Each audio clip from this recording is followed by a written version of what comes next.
XII USA. Peep the hat. Always representing. XII's my favorite gun company ever. I don't know why. I just have this weird infatuation with them. Today, we have the 457 Jaguar. And this thing is just impeccable. I know I said it's an unboxing video, but honestly, it's a freaking box, folks. Super long, skinny box. Came with the manual. Had the bolt and the bag and the mag in a separate bag. There was no stickers. It wasn't anything fun. Manual. So, you get what you get when you get that 457 Jaguar. So, let's talk about some features of this thing. We have threaded muzzle for things and stuff. Y'all know what that is. Then we have a hooded fiber optic front sight. Very cool. That fiber optic on there isn't bulky or dull. It collects light very well. So very sharp too. Sight picture you're going to get off of the rear target sight. Very important. Very important.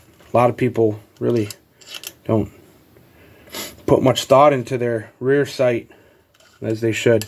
So right here we have it.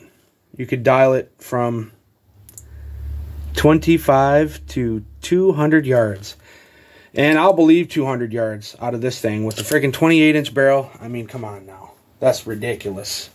Anyways, thing's sweet. Got this like parabolic comb going on that I haven't really seen too much anywhere else. The wood on this thing is beautiful, flawless. They couldn't have picked another piece of wood that would look this good. It's got the matte satin finish on it. It's not like a shiny type. You got your Jaguar scratches right there. Very neat touch for the Jaguar theme. What else do we got here? A nice engraving of the Jaguar King here. And yeah, just sweet.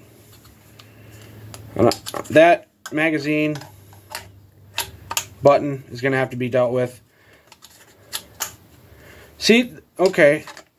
At first there wasn't really too positive of a click going on, but it's not bad. It's a little mushy, but it's not bad. Holds it in there super well. That's in there. There's no wobbling around. You're not going to have to worry about any misfeeds or anything like that. Very solid in there. What else we got going on? This safety. Very positive. To take it off, you could to take it off safety, you can definitely roll that thing over. You're not scaring any squirrels with this. What else do we have? A striker indicator. We'll test that out. We're unloaded. And we'll see that thing go beep. I barely had to touch that trigger. This thing is ridiculous. Very good job on the engrave job there. I mean, it's just, they're doing an awesome job. Look how thick that barrel is back there. She gets a nice taper going. 28-inch, 48.5 overall. You have a cheek pad there built into the stock. You put this thing up, bam, it's just right there. Hey, it's crazy. Little recoil pad just for some grip for your shoulder. Very nice. Got some sling studs with the sling holder thingy dealy bobs. And yeah, so to take your bolt out, you just have a real simple, this gun's so long it's crazy. You just have a simple lever here that you're gonna do. You don't have to hold the trigger down like you would with the Savage, and then it just comes right out. Bolt knob, removable, I think I may have said. Maybe not. Bolt knob, you can get other ones. I think it's a pretty common thread for the bolt knob, so you can get different ones. But I like this one. This one's still super tactile, adjustable trigger. And I have not did anything to this trigger yet, but we are going to get a gauge on it. I want to say this rifle weight itself, this is a man-sized rifle. This thing's ridiculous. It's right under 7 pounds. For a 22, it's hefty, but very well balanced too. I mean, see if we can get the fulcrum point. Yeah. I mean, it's just nice and balanced. And when I put that front sight out there, it just seems like it stays right on target. Like I can move my body, but somehow that barrel's just so far out there that it just stays on target. It's ridiculous. Anyways, let's get a different view, and let's talk about a couple other features here, eh? Yeah. Alright, so now we got a little front view of this rifle. Might be able to get a little bit better view of these engravings here with the better camera. 457, super clean engraving job on there. You can see that little screw area there. That's for the adjustable trigger. You can kind of see in better detail that little nub. That's all you get to take your mags in and out. This one comes with a steel mag, very hefty steel mag. A little bit better on the iron sights there. If you can see, go up to 200. Pretty crazy. Yeah, overall, the fit and finish on this thing, super great.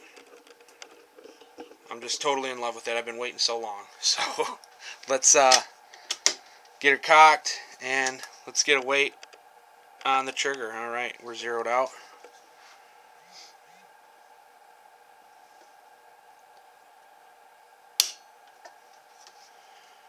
.4, just for better viewing. 2.4. Now this is stock. I haven't done it. Also, you can swap barrels with whatever 455 model is out there. So if you want to swap caliber, you could do that. So that went down to 2.0. And let's do it one time for the 3 time. For your 3 average here.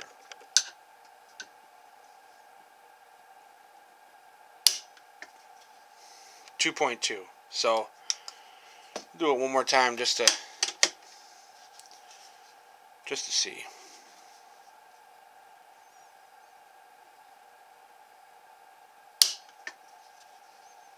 2.0. So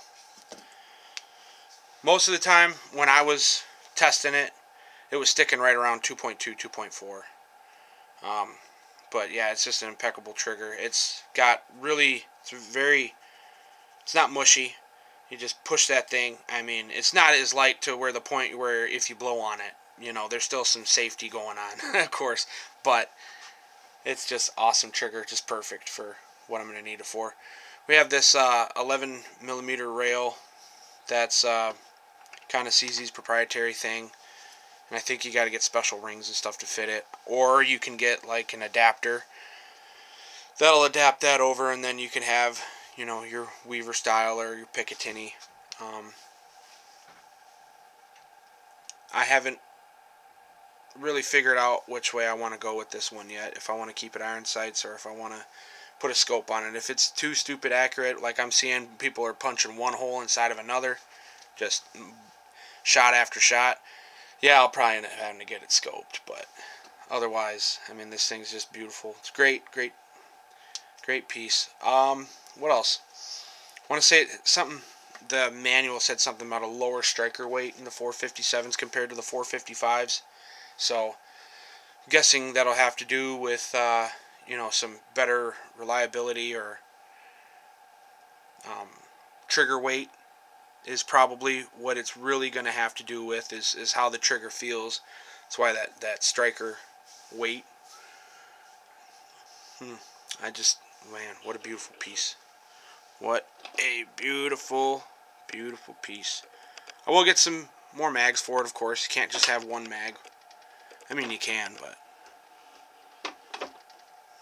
thing's awesome. I love the little inlays there of the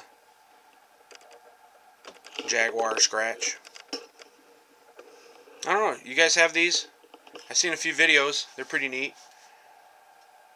Just been wanting one forever and finally have one.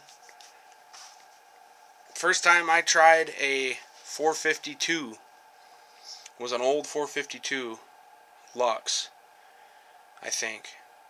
And it was just piling one after another. I mean, it was just so stupid accurate and such a nice gun. So that was, I don't know, 8 years ago when I was trying that. And I'm just glad I have something in that same family. Slowly everything's going over to CZ for me. I mean, all of the polymer pistols have been replaced by P07 and P10s, and the high points, those went bye-bye, and I got me that. So we have yet to do a video with the Scorpion, but we will. That was the Magnum Opus purchase. $1,300 for that one. Wow, crazy. But yeah, I have a Lux coming today. That's also been in layaway for a year. And I'm just stoked to have that. That one's going to be in 17 HMR. I'll be sure to do an unboxing on that right out of the box. Maybe it'll come with something different compared to the Jaguar. But anyways, thanks for sticking around. If you have any other questions, put them down below. We'll see you next time. Love yous.